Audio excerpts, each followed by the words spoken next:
49ers had their end-of-year press conferences with John Lynch and Kyle Shanahan, and they addressed the electrical substation. The viral thing about the electrical substation causing injuries and the 49ers being the most injured team in football over the last 10 years. There's been a lot of talk on social media, and then Christian McCaffrey and Kyle Juszczyk went to the Warriors game, and Butler immediately tore his ACL, and people were joking about that on Twitter. They brought the electrical substation to the game. Prayers up to Jimmy Butler, by the way. That's horrible. But there's been a lot of talk that this could be something that has affected the 49ers recently. And John Lynch literally confirmed they've reached out to anyone and everyone as to whether a study exists about this. It's kind of wild they're actually taking this seriously, because there's two things. They've been practicing near this facility for forever, even before Kyle Shanahan was the head coach. And when did the injuries start happening? When Kyle Shanahan, who has a strict training regimen for his players, became the head coach. Remember, he's known for pushing players to the limit in practice, which can prepare them for the games and prepare them to get hit, but also can lead to injuries. Remember, they didn't get injured as much with Harbaugh as their head coach, and he ran a strict program as well. Before that, they weren't getting injured to the level they are recently as well. I think it's crazy to assume that this electrical substation has anything to do with the injuries. And of course, there'll be more studies that they're going to look at and people they'll talk to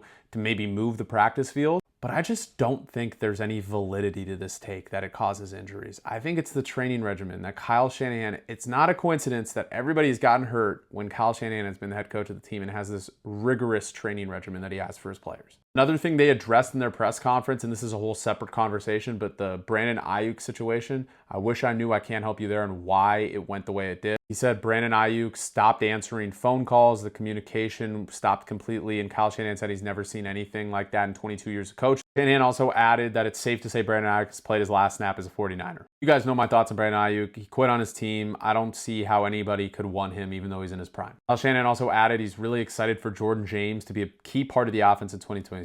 Gus Bradley's the possible candidate to replace Robert Saleh. They're not going to trade Mac Jones anytime soon. Nick Bosa and Michael Williams are tracking towards a return in training camp, and that they want to re-sign Eddie P, and that Robert Saleh may bring coaches to Tennessee with them. The biggest thing is that they're actually taking this seriously, this electrical substation. So I want to hear from the faithful and people, football fans in general. Do you think there's any validity to this? Let me know what you guys think in the comments. Be sure to follow me for more NFL and 49ers content like this.